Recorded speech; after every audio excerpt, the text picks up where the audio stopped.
बिस्मिल्लाहिर्रहमानिर्रहीम। अस्सलाम वालेकुम मेरे बहनों, मेरे भाइयों, आपके क्या हालात हैं? ठीक ठाक हैं? अल्लाह ताला आपको सदा खुश खुर्रम रखे और हमेशा हमेशा हमेशा हमेशा आपकी हर ख्वाहिश अल्लाह पाक पूरी फरमा दे। मेरी ये दुआ है आपके लिए। दोस्तों, नबी पाक सल्लल्लाहु अलैहि वसल्लम की एक हदीस है, इब्ने माजा की हदीस है कि आप पता लगा सकते हैं कि आप अच्छे हैं या आप बुरे हैं या आप में बुराइयां हैं। इसका फौरन इस तरह अंदाज़ा आप लगवाएं, ऐसे कि आप हैरान कुन तरीके से। दोस्तों, तो शुरू करते हैं। नबी पाक सल्लल्लाहु अलैहि वसल्लम की ये 1 मिनट की वीडियो है दोस्तों, पूरी देख लीजिए, मज़े आ जाएंगे आपको इंशाल्लाह। मज़े मज़े मज़े नहीं, मज़े आ जाएंगे। तो दोस्तों, मैं अच्छा हूं या बुरा हूं, ये आप पता करवाने के लिए एक हदीस सुनिए।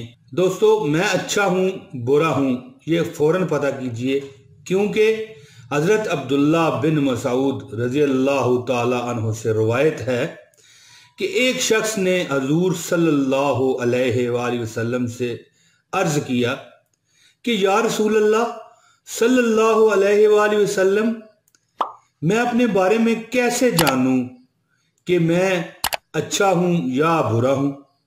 तो मेरे प्यारे मदनी ताजदार आका हजरत मोहम्मद सल्लल्लाहु अलैहि वसल्लम ने फरमाया, जब तू अपने पड़ोसियों से सुने कि वो तेरे बारे में क्या कह रहे हैं कि तू अच्छे काम करने वाला है, तो तू फिर अच्छा है।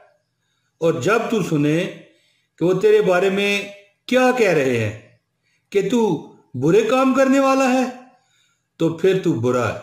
दोस्तों, ये इब्ने माजा की हदीस है।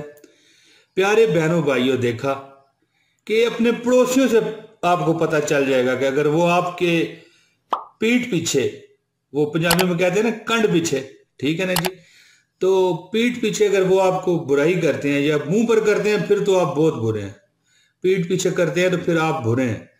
और अगर आपका हमसाया आपसे खुश है, मतलब अल मुक्सर ये निकलता है कि नबी पाक सल्लल्लाहु अलैहि वसल्लम ने फरमाया कि जिब्रील ने इतनी तारीफ की, इतना हुक बताया हमसाये के, कि मुझे डर होने लगा कि कहीं ये विरासत में से हिस्सेदारी ना निकाल दे, कि भाई पड़ोसी को विरासत में हिस्सेदारी दो। तो दोस्तों, इस तरह आप पता चलवा सकते हैं। बहुत शुक्रिया जी। अस्सलाम वालेकुम व रहमतुल्लाहि व बरकातहू।